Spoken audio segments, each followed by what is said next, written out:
Maaga nga akong gumising dahil makikipagkita ako kay Love. Dahil sobrang excited ko ay hindi ako naligo kaya yan ang buhok ko, ang gulo-gulo. At ang hirap suklayin. Sige, paganda para pag makita ka niya maganda at komportable ka naman.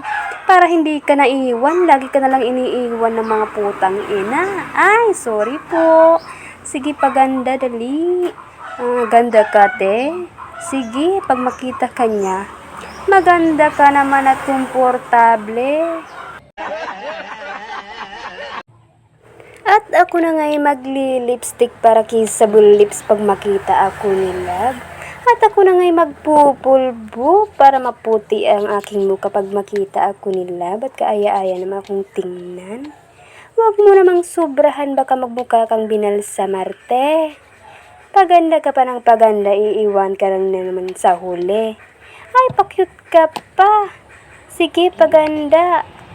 Maglalagay pa daw siya sa kanyang leeg kasi maitim na siya. Uy, sana all! Oh, ayan, Love. Labahan. Ay, nako. Kala nyo kung anong labahan lang yan. Kasi isang linggo akong hindi naglaba dahil ako'y nasa iso. Ayan, sige laba. Kuskus balungos. Labahan.